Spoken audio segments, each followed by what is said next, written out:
அன்றைக்கி ஒரு நாள் போர் அடிக்குது, சரி இன்ஸ்டாகிராம் பார்ப்போன்னு பார்த்துட்டு இருந்தாங்க. அதில் வந்து பார்த்தீங்கன்னா ஈசால நண்பர்கள் என்ன பண்ணிட்டுருக்காங்கன்னு நீங்களே பாருங்க.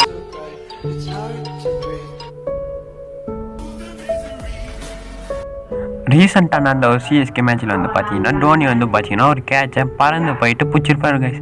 அந்த கேட்சை தூக்கி போட்டு டோனியோட விராட் கோலி பிடிச்ச ஒரு கேட்சையும் போட்டு வச்சுக்கிறாங்க கைஸ். அதில் வந்து கம்பாரிசன் பண்ணி வச்சுக்கிறாங்க கைஸ் ஈசால நம்புங்க. என்னென்னு வந்து பார்த்தீங்கன்னா டோனி வந்து பார்த்தீங்கன்னா காசுக்கோசம் கேட்ச் பிடிக்கிறாராம், விராட் கோலி வந்து பார்த்தீங்கன்னா கண்ட்ரிக்கோசம் கேட்ச் பிடிக்கிறான். ஏன்னா நான் கேட்குறேங்க ஈசால நம்புங்களை, டோனி வந்து பார்த்தீங்கன்னா நான் கண்ட்ரிக்கோசம் ஒன்றுமே பண்ணல, ஒரு வேர்ல்டு கப் கூட அச்சு கொடுக்கல கேட்குறேன் கைஸ். எத்தனை வேர்ல்டு கப் அச்சு கொடுத்துக்கிறேன், எவ்வளோ பெரிய கேப்டன்சி, அவரை போயிட்டு இப்படி இது பண்ணானுங்க கைஸ். நீங்கள் வந்து பார்த்தீங்கன்னா சிஎஸ்கே ஃபேனாக இருந்தீங்களா இல்லை டோனியோட ஃபேனாக இருந்தீங்கன்னா நம்ம சேனல் சப்ஸ்கிரைப் பண்ணிக்கோங்க. இல்லை விராட் கோலியோட ஃபேனாக இருந்தீங்கன்னா நம்ம சேனல் லைக் பண்ணிக்கோங்க கைஸ். அவ்வளோதான் கைஸ். அப்புறம் வந்து பார்த்தீங்கன்னா இவனுங்க அறிவு இருக்கா இல்லையானே தெரியல கைஸ் ஈசால நண்பர்களுக்கு. இந்த மாதிரிலாம் பண்ணி ஒரு டோனியை வந்து அசிங்கப்படுத்துறாங்க. டோனி விராட் ரெண்டு பேரும் வந்து பார்த்தீங்கன்னா கைஸ் ரெண்டு பேரும் நல்லா க்ளோஸ் ஃப்ரெண்டாக தான் இருக்காங்க. ஆனால் அவனுங்களுடைய ஈசால நண்பர்கள் என்னென்னா பைத்தியக்காரத்தனமாக பண்ணிட்டு இருக்காங்க.